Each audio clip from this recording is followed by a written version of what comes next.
The following program is being brought to you on the VoiceAmerica Health and Wellness Channel. For more information about our network and to check our additional show hosts and topics of interest, please visit voiceamericahealth.com. The Voice America Talk Radio Network is the worldwide leader in live Internet talk radio. Visit voiceamerica.com. The views and ideas expressed on the following program are strictly those of the host or guests and do not necessarily reflect the views and ideas held by the Voice America Talk Radio Network, its staff, and management.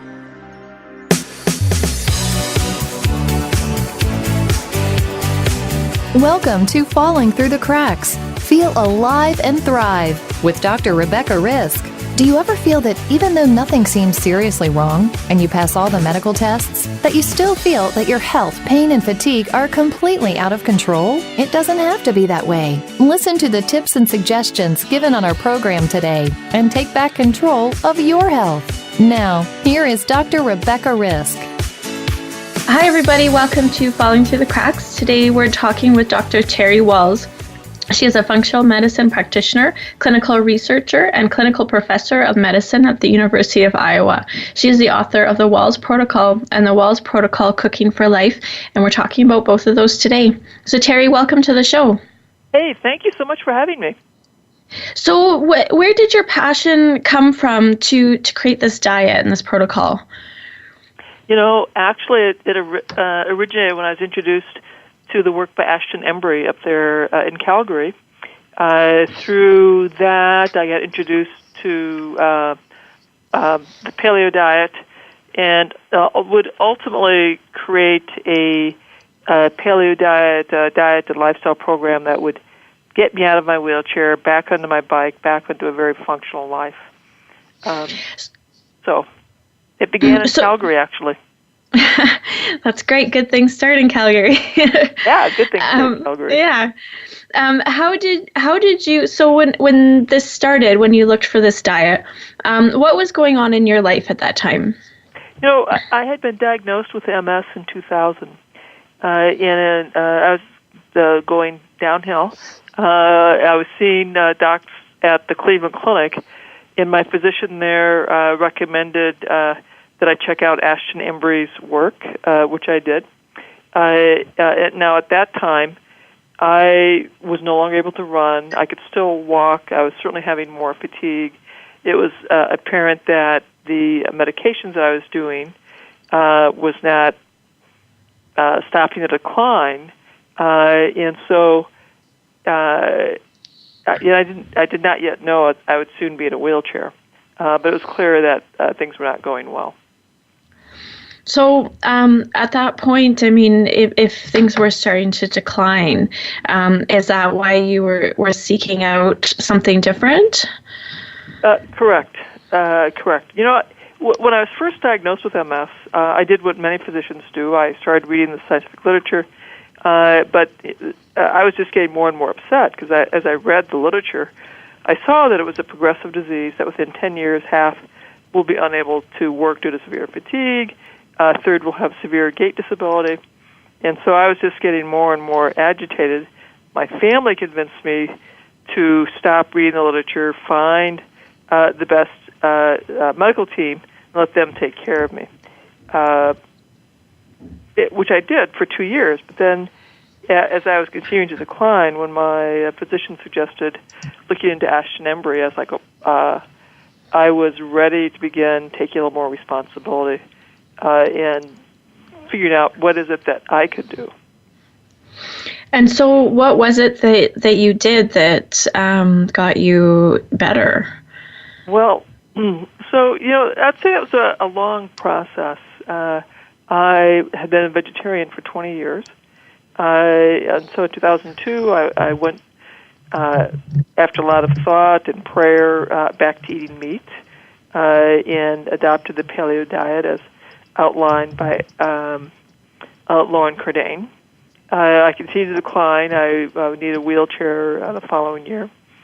And that's when I went back to searching out the science. So I started reading some basic science, lab and rat studies, and would begin experimenting with vitamins and supplements, which I would figure out were helpful. They were they were clearly doing something, because if I missed them, I was much worse, couldn't get out of bed. So I was like, okay, they're helpful, they're maybe slowing my decline. And so I started experimenting with targeted vitamins. Then in the summer of 2007, I discovered the Institute for Functional Medicine, took their course on neuroprotection, had a longer list of stuff that I could use. And I also discovered electrical stimulation of muscles and worked with my physical therapist to add that to my regimen.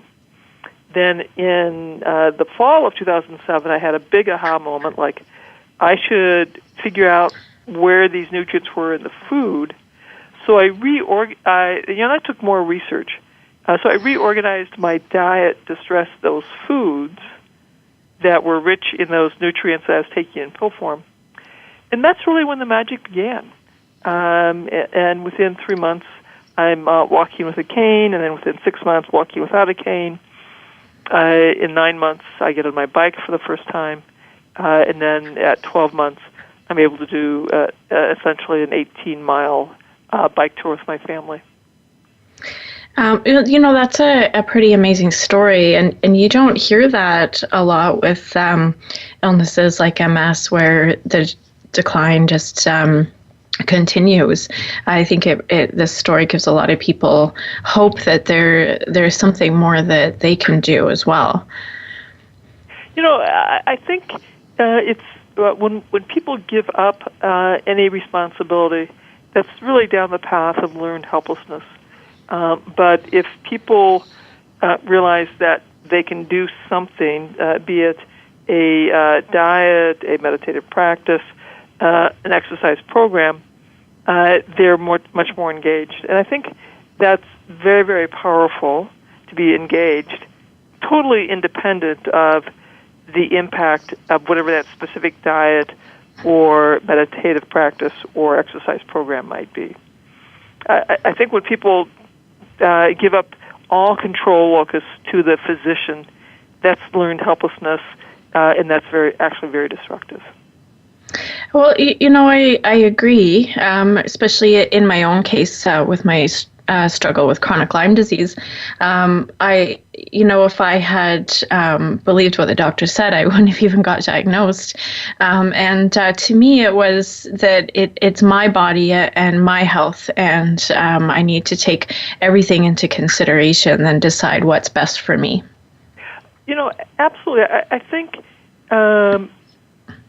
we have to take personal responsibility for the choices we make, and to acknowledge that our health really depends a lot on our food choices, our stress-reducing practices, our physical activity level, our social network.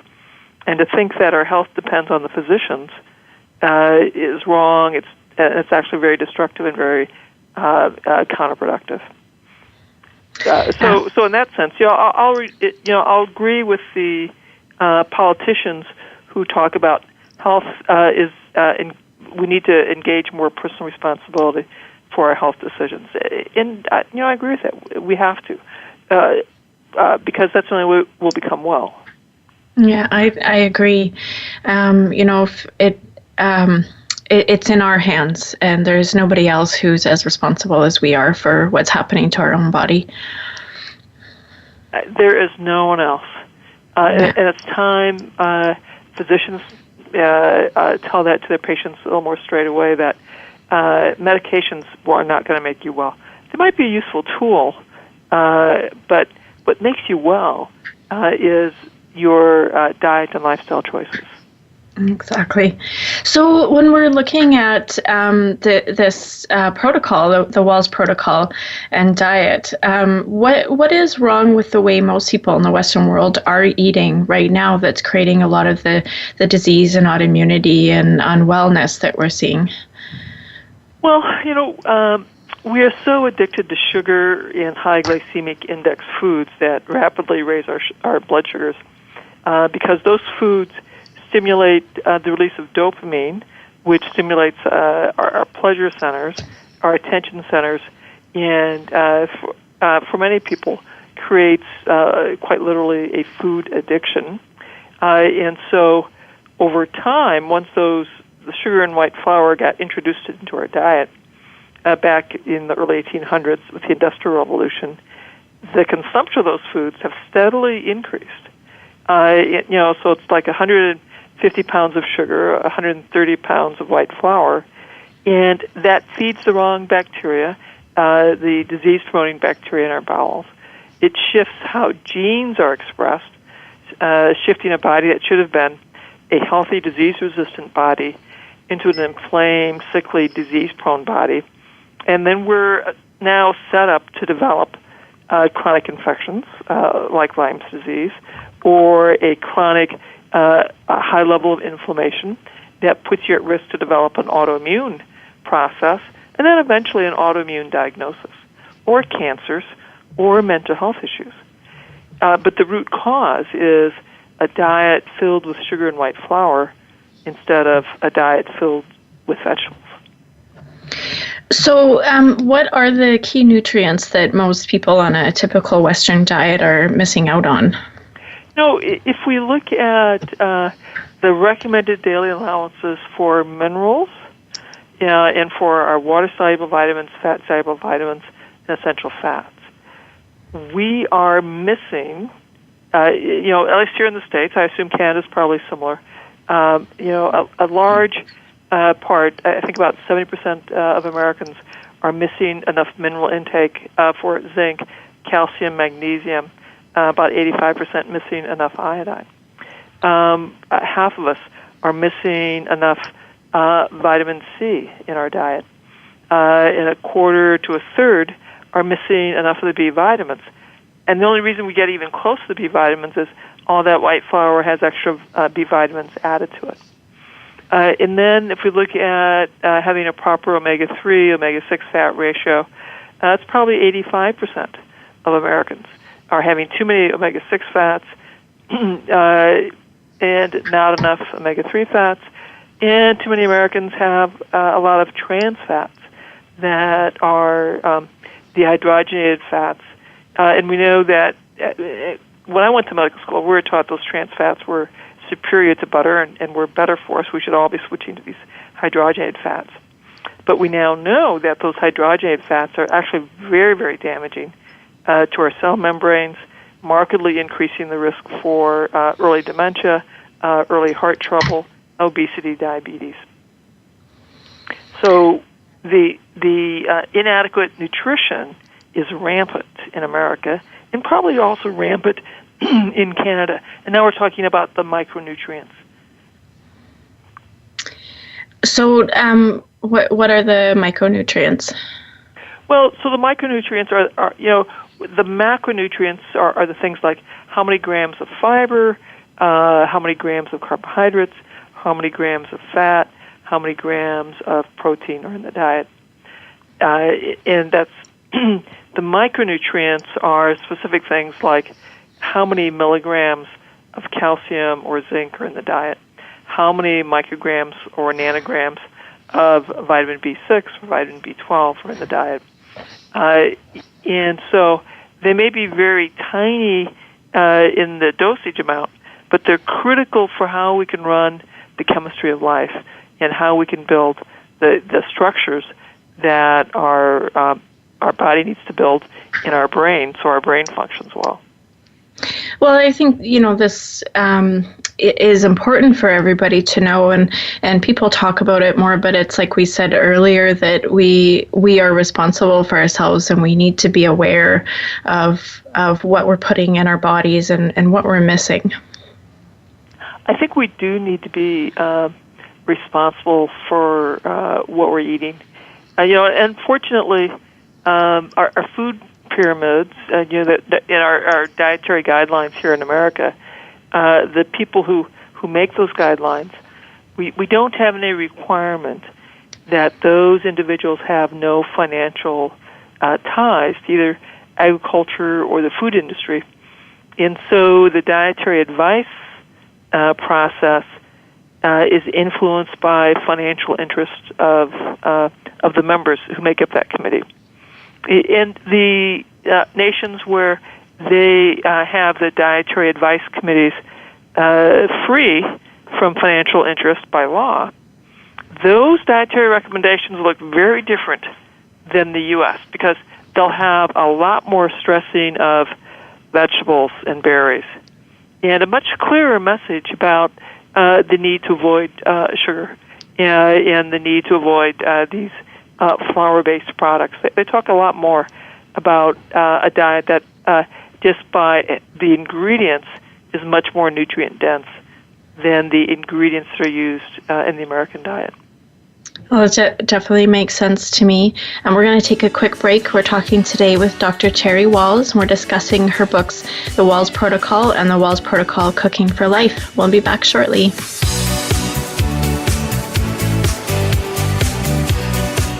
A healthy dialogue for your lifestyle. Voice America Health and Wellness.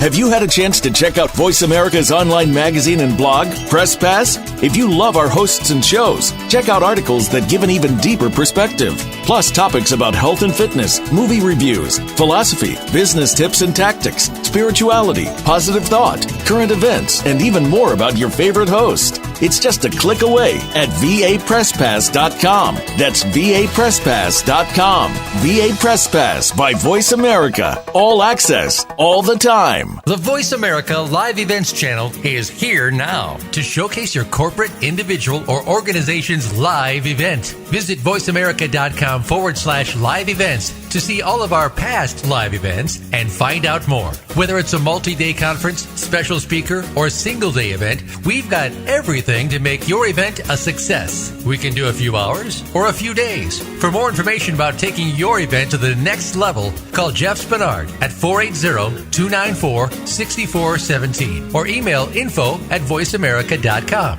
Again, that's Jeff Spinard at 480-294-6417 or send us an email to info@voiceamerica.com. Voice America is where you are and where you want to be. Join us around the globe as we broadcast live from some of the most interesting events available. Don't forget to view all our live events, including on-demand access to past events that you may have missed by visiting voiceamerica.com/live events. Tune in to the Voice America Variety channel on the Voice America Talk Radio Network. Voice America Variety broadcasts a diverse array of topics, reaching a global community. Our experts come from all walks of life, and the topics they discuss are everything from current events, arts and entertainment, leadership, parenting, relationships, self-improvement, career advice, and a variety of other topics. Check us out today. You're sure to find something of interest. Voice America Variety. Talk on today's hot topics.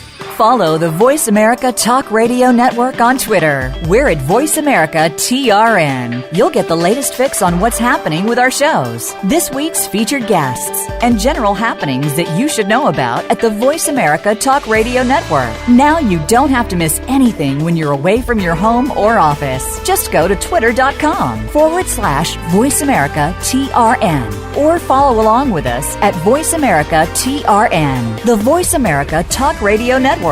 We're on the cutting edge of social media. Can you keep up? Real life solutions. Voice America Health and Wellness.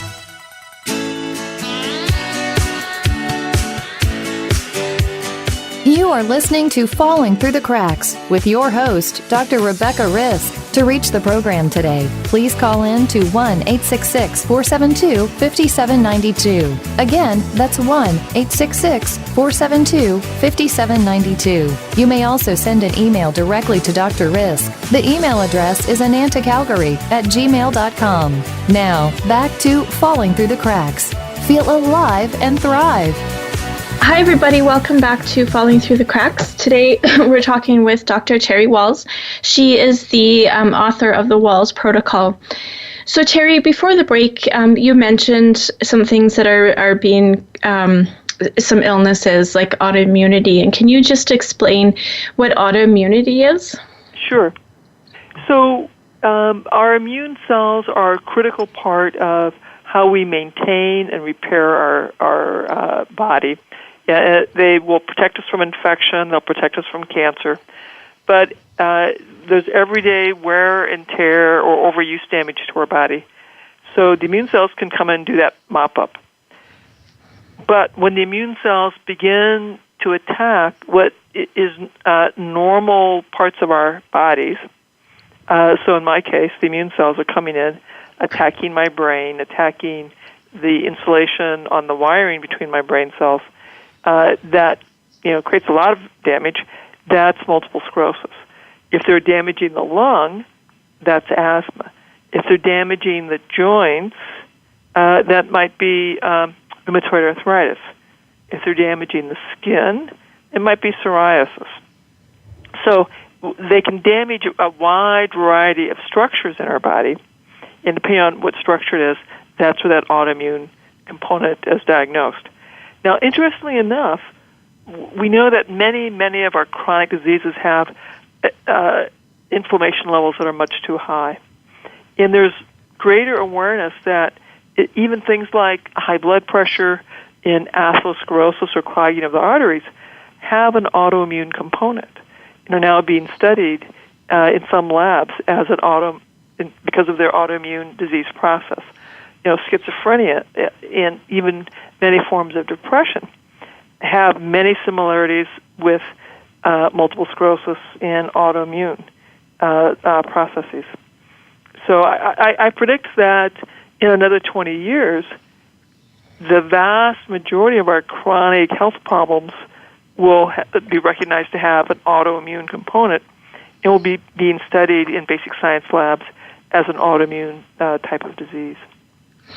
Well, this is, when you're talking about atherosclerosis being autoimmunity and then, basically diseases that are touching most people. This is it's pretty rampant, it seems, at least in North America, that this is something that's happening. And it makes sense that our diets could be a huge component to this, since most of us are eating, the typical North American diet. And I'd say, as I mentioned earlier, because sugar is so addicting, and because the high glycemic index foods like whipped white potatoes, bread, pasta, cereals are all stimulating our dopamine centers, our pleasure centers, we're addicted. Yeah, and the food is cheap, it's available, it's so tasty. When we are so attached to it that we keep eating these foods that often worsen our risk for obesity, high blood pressure, diabetes, autoimmune problems, mental health issues. So it's going to be very challenging to get us individually off these foods because, they're yummy, they're tasty, they're cheap, and they're everywhere. And when I counsel people to change their diet, there's usually this response of, this is going to be too hard, I can't do it. It's the first thing that comes to their mind without, because of that addiction. It's overpowering really to think about it. And I know some people aren't able to follow through just because they are so extremely addictive. Yeah. For many physicians, it's really hard to help people see food as an addiction. But I think as physicians get more comfortable with talking about how food can stimulate our pleasure centers and get us so attached to that food that it becomes very hard to let go of eating that food, then it becomes easier for people to understand. If I treat this like an addiction, like I had a alcohol problem, I knew that if I'm going to stop drinking alcohol, I have to get it out of my environment, and I may have to get socialized with new friends, so I'm not tempted to keep consuming alcohol. And so if we're going to get rid of sugar, for some people that means getting it out of their diet and avoiding food-related events unless they can control very carefully that environment. That definitely makes sense. You talk a lot about mitochondria. Can you just explain to us what that is? Oh, yes. So mitochondria are little ancient bacteria that developed a mutation that let them handle oxygen more effectively about 1.5 billion years ago. And they were engulfed by bigger bacteria. And this new organism was very, very effective it would eventually evolve into animals, and of course, eventually into us. Every one of our cells has mitochondria in it that lets us more efficiently generate energy from the food that we eat, which lets our organs specialize. And the more energy that organ needs, the more mitochondria will be in each cell. So our brain, our retina, and our heart cells have about 10,000 mitochondria per cell. Other cells, like the skin, don't have nearly as many mitochondria in the cell. So for that cell to work really, really well at the job that's assigned to do, the mitochondria needs to be working really well, humming along. And if the mitochondria is starved for the correct nutrients, then that cell can't function as well. And often the first kinds of problems you have are problems related to the brain, so pain, fatigue, memory problems, mental health issues will show up that way. Problems with vision and retina will also show up. And problems with heart failure and heart-related problems can show up as well. So when we're eating the typical North American diet, what's happening to our mitochondria? The mitochondria are slowly starving. They become less and less efficient, less and less effective. And so over time, there's this gradual decline in function. And we often attribute that decline to, well, this is the aging process. That's why I'm not doing as well. But what it really is a decline in the efficiency of the mitochondria. Okay, so we're talking about, your protocol. Can you just explain what that is? So at a real high level, there's the diet, stress reduction, some targeted vitamins and supplements, exercise, and for some people, electrical stimulation of muscles. Now, going over to the diet, at a really high level, it's stressing lots of vegetables, 6 to 9 servings of vegetables every day. So I can think of, so it's 3 cups of greens, 3 cups of sulfur-rich in the cabbage, onion, mushroom family, 3 cups of deeply pigmented vegetables, and 3 cups would be like a dinner plate, keep high so you can't see the bottom. So that would give you an idea of how many that would be. Excuse me. If you're a petite lady, maybe it's only 6 cups, sort of divided between those 3 food groups. If you're a tall lady like me, I'm 6 foot tall, or a man, I generally recommend 9 cups. And then protein, and I have different directions for vegetarians than I do for meat eaters. And then as we move along into more advanced levels of the diet, we talk about some adding organ meats and seaweed, spreading the nuts and seeds. I also talk about the things that you need to come out of the diet, and that would be removing sugar. I prefer that people go low grain. If they're going to have grain, it should be gluten-free grains. And I also remove dairy because the protein in dairy and the protein in grain, particularly gluten grains, if you're genetically vulnerable, can really ramp up the inflammation and make all of the disease processes worse. So you have different levels. What does the first level entail? So the first level is removing gluten and dairy. I also remove eggs because eggs are the third most common food sensitivity that people don't recognize. And we ramp up those vegetables with a target of 6 to 9 cups. As I mentioned, green, sulfur-rich, and color. And the protein, if you're a meat eater, 6 to 12 ounces of meat. Then at the second level, we reduce the grain further. I prefer that be limited to 2 servings a week, so that would be like a half cup of wild rice twice a week. Then we talk about the benefits of organ meat, so I recommend liver twice a week, like liver and onions. If you're going to still have nuts and seeds, I recommend that they be soaked. Then we talk about seaweed, and I introduce fermented foods. Then in the third level, we talk about why people may want to go into a ketogenic diet. And so now I introduce more fat in the form of coconut milk or coconut oil because of if you switch your mitochondria from burning sugar to burning fat, that can be very protective for the brain. It's particularly good for seizure disorders and neurodegeneration, something like Alzheimer's or progressive MS. So we reduce the carbs further, reduce the meat further, and stress more fat. And then there's actually a fourth level, and that's what we call the Wahls elimination diet. And that's, again, I'll take people off nightshade, so potatoes, eggplants, tomatoes, peppers. And then we also take them off nuts and seeds, all grain and all legumes. And that diet's much more restrictive, so I really target that to very specific conditions.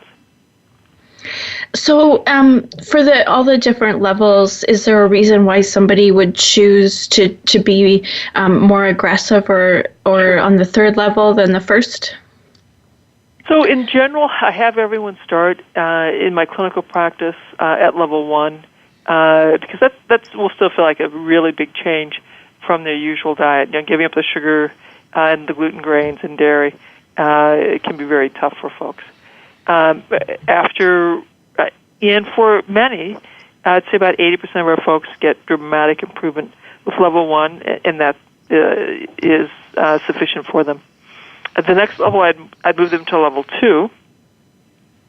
And then if the person has rheumatoid arthritis, or an autoimmune disease process that's involving their joints, then I have them do the Wahls elimination diet where they take out the nightshades, because those folks, they're more likely to have a problem with tomatoes and eggplant in particular.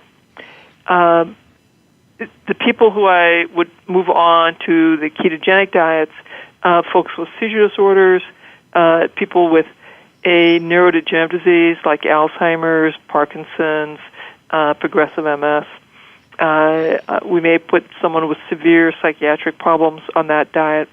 Cancer would do well with that diet. And then after they've been on it for a year, then we evaluate what to do for their maintenance program. Okay, we'll talk about that when we come back. We're going to take a quick break. We're talking today with Dr. Terry Wahls. She is the author of the Wahls Protocol. We'll be back shortly.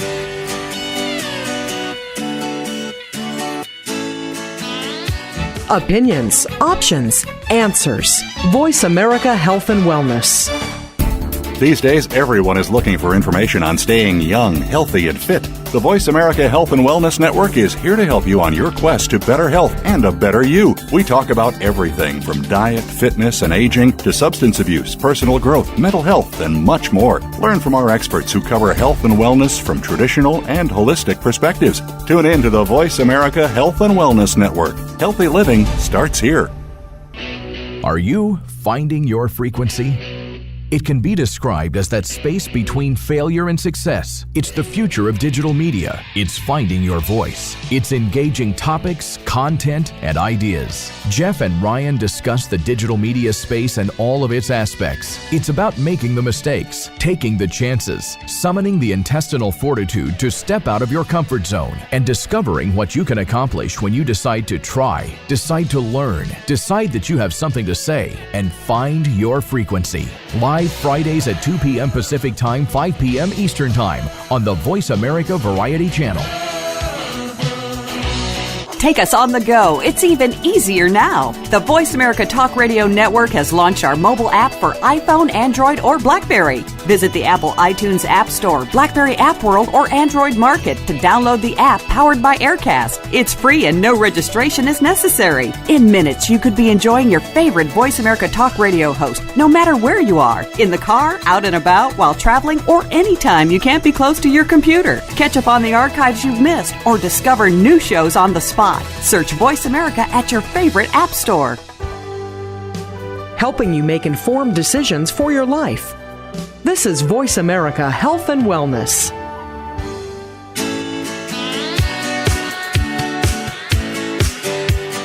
You are listening to Falling Through the Cracks with your host, Dr. Rebecca Risk. To reach the program today, please call in to 1-866-472-5792. Again, that's 1-866-472-5792. You may also send an email directly to Dr. Risk. The email address is anantacalgary@gmail.com. Now, back to Falling Through the Cracks. Feel alive and thrive. Hi, everybody. Welcome back. Today we're talking with Dr. Terry Wahls. She is the author of the Wahls Protocol and the Wahls Protocol Cooking for Life. So, Terry, before the break, you talked about after somebody does the diet for a year, then you reevaluate. So what are you looking for to have change in that first year? The first thing that we generally can see are improvements in mental clarity, improvements in energy. A lot of the gentlemen will tell us that any challenge that they've had with erectile dysfunction are resolving. Weight tends to improve, getting closer to an ideal, healthier body weight. So all of those changes are probably a reflection of the lowered levels of inflammation. The improvements with motor function generally require a collaboration with a physical therapist, occupational therapist, to get those things to happen. If the person is being treated for a cancer, we'd like to know that they've completed their cancer protocol.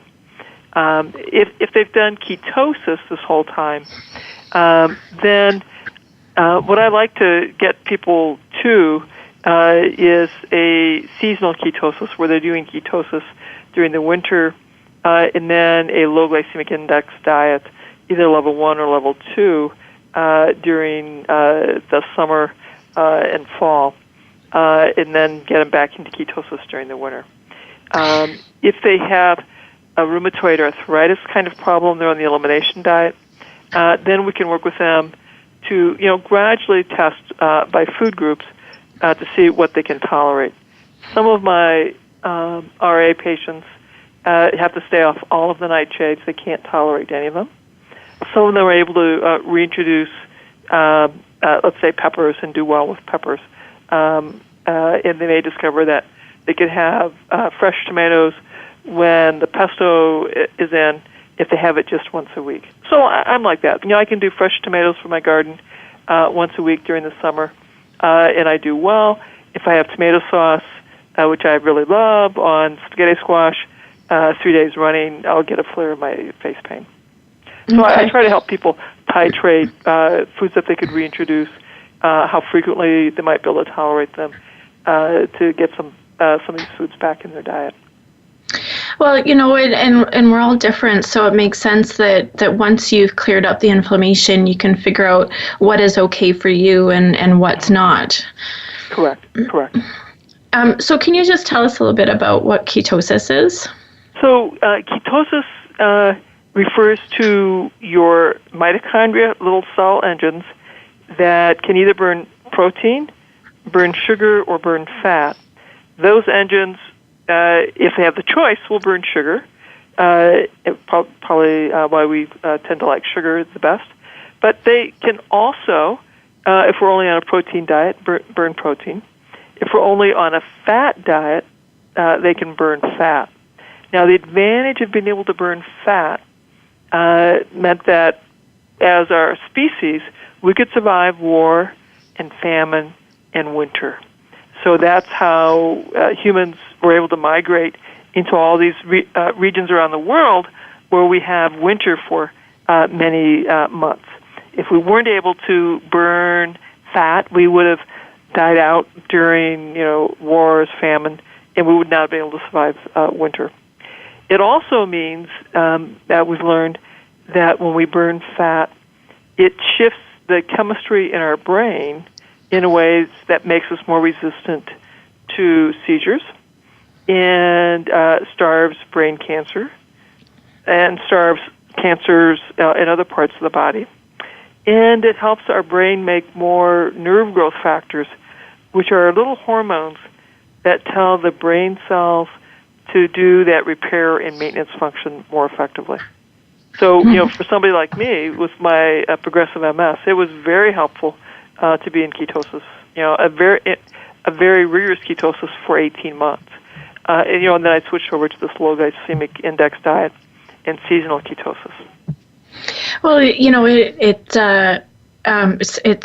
sounds important, and with the availability of food that we have, in our culture, it's not something that people experience unless they are making an effort, like fasting or eating a certain way to induce the ketosis.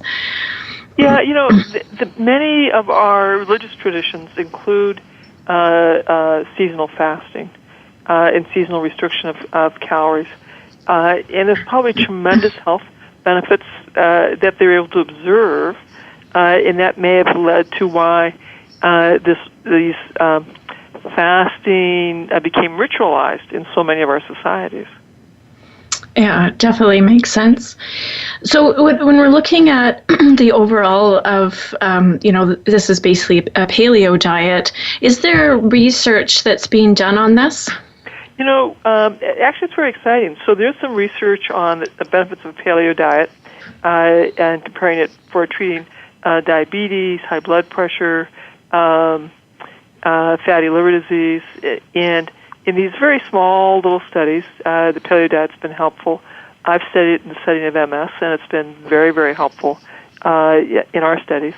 So it's beginning to happen. It's fun. It's very exciting. I'm actually working with my research team to do a review of the studies that have been done for the paleo diet. So lots of fun. Good stuff is happening. Well, that is exciting. I think it's something that we need so that people can understand how important this is. Absolutely. I think it's important for us to see what are the mechanisms by which a paleo diet can be helpful. And what conditions should this be offered as a potential therapeutic option? Exactly.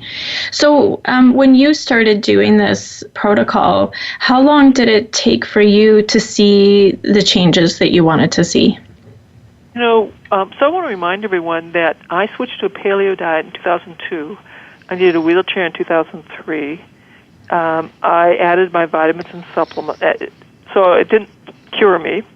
I added a bunch of targeted vitamins and supplements, which was helpful for my fatigue, but I continued to decline, although at a slower rate. So they were helpful, but they didn't cure me.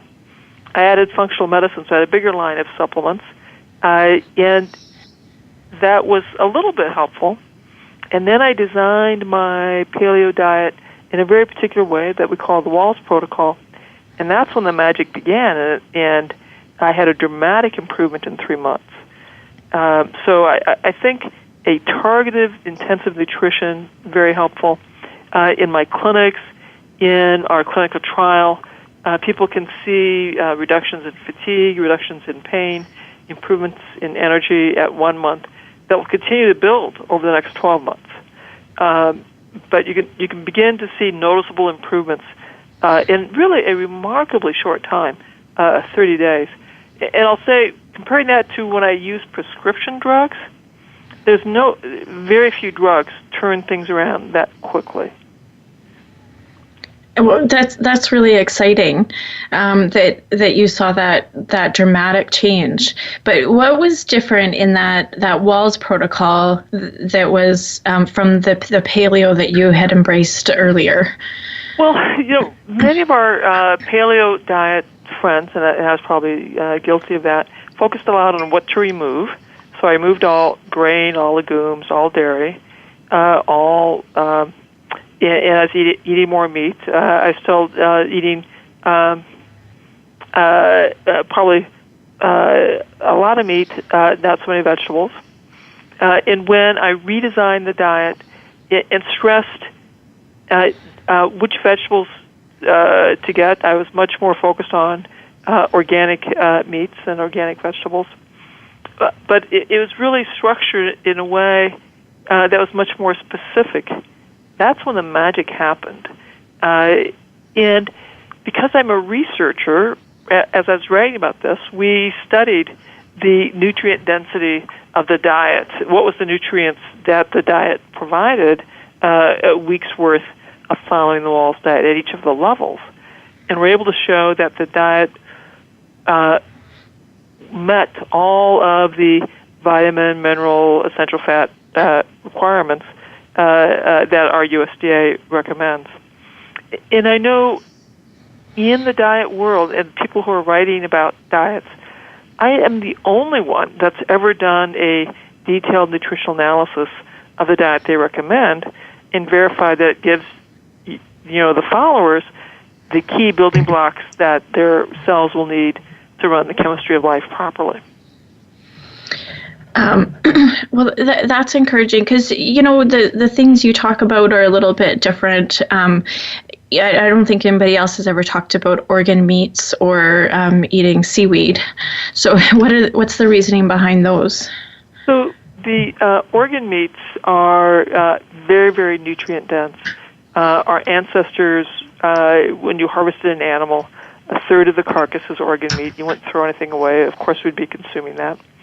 And if there was so much meat that we had more than what we could handle, you left some of the muscle meat behind. You saved the organ meats because our ancestors would have appreciated that was the most nutrient dense. Liver in particular, great source of coenzyme Q. It's a good source of vitamin A, vitamin K, other fat-soluble vitamins, including some vitamin E. Great source of the B vitamins. Some of the best sources that we have, vitamin B12.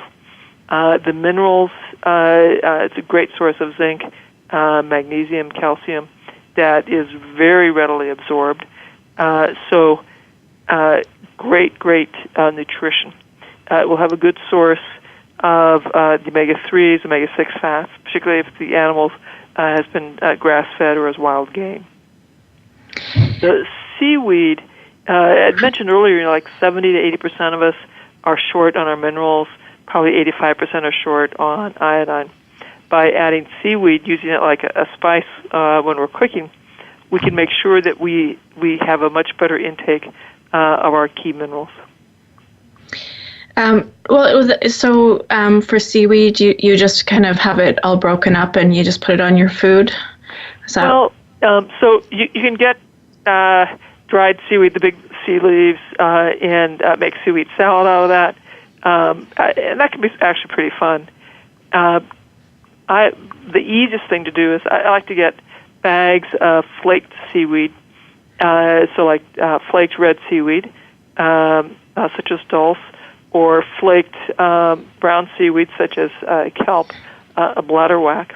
And I'll use that like a spice when I'm making a stew, a casserole, a skillet meal, and so I'll add a tablespoon of the seaweed flakes. It really adds this lovely, lovely flavor.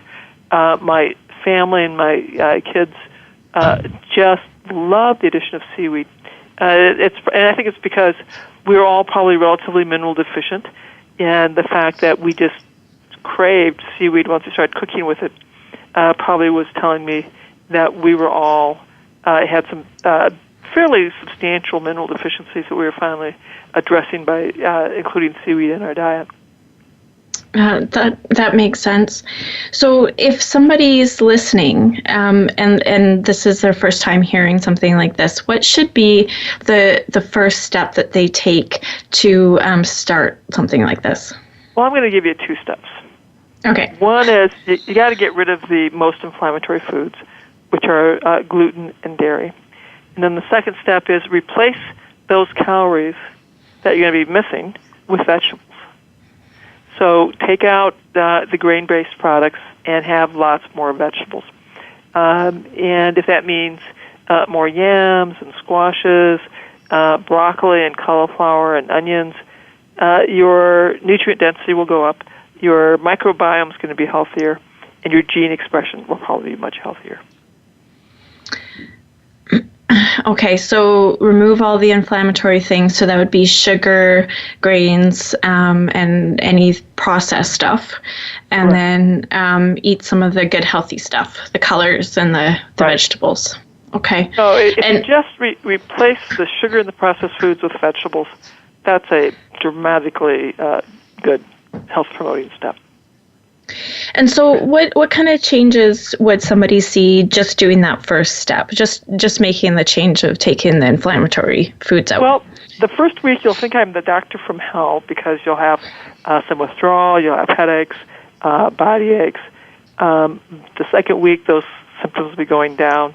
By the fourth week, I would anticipate more energy, happier mood, better control of pain. If there's been an issue with erectile dysfunction, that will be lessening. And if there's been an issue with being heavy or overweight, the person will probably be losing weight without being hungry. It's a lot of great things that they'll see that first time. I don't know anybody who wouldn't want all of those things, unless I guess the addictions were controlling the thought process more. But I think most people want to feel better. Yeah, absolutely. So one thing I know is difficult when you're doing this is it's not actually socially acceptable not to eat the food that's around us. And I was at a kid's birthday party the other day, and I didn't eat any of the food there. And of course, people don't question me very much because they know what I do, but there's always comments of why am I not eating that food? So how can somebody get through the social pressures so that they can stick to what they need to do for themselves? So for me, it's pretty easy. I can explain. I have a severe reaction that would put me in the hospital if I ate those foods. When people are in my clinics and my clinical trials, they'll say, my doctor's having me avoid these foods, and so for the next 3 months I can't have any of them, and then we'll reevaluate. So it can be helpful that way. The other option is for people to simply say, I'm choosing to avoid these foods as an experiment to see how much better I can feel.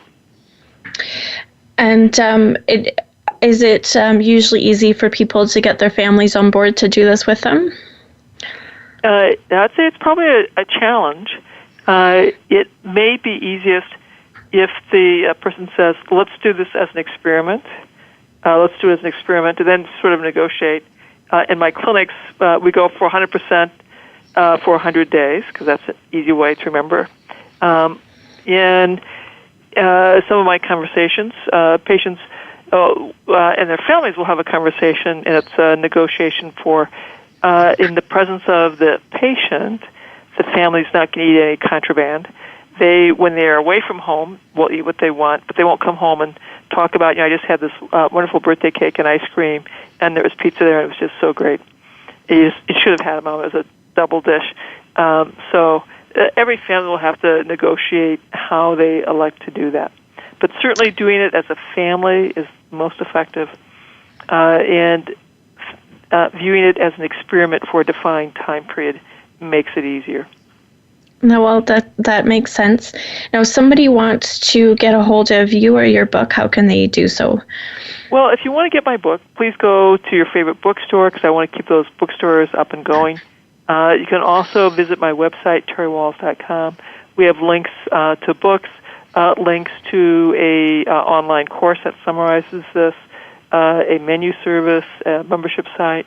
I have an in-person seminar that we do every summer, where I teach these concepts, and we also teach clinicians. So we have lots of tools to help people get this stuff going. And I'm at Terry Wahls, Terry, Wahls, WAHLS.com. Well, that's perfect. Thank you so much for joining me today. Well, thank you. I want to thank everybody for listening. We were talking today with Dr. Terry Wahls, and we're discussing her books, The Wahls Protocol and The Wahls Protocol, Cooking for Life. So just be sure to make today a great day. Thanks so much for listening. Thank you for tuning in to this week's edition of Falling Through the Cracks. Feel alive and thrive. Please join Dr. Rebecca Risk again next Monday at noon Eastern Time and 9 a.m. Pacific Time on the Voice America Health and Wellness channel. We'll talk more next week.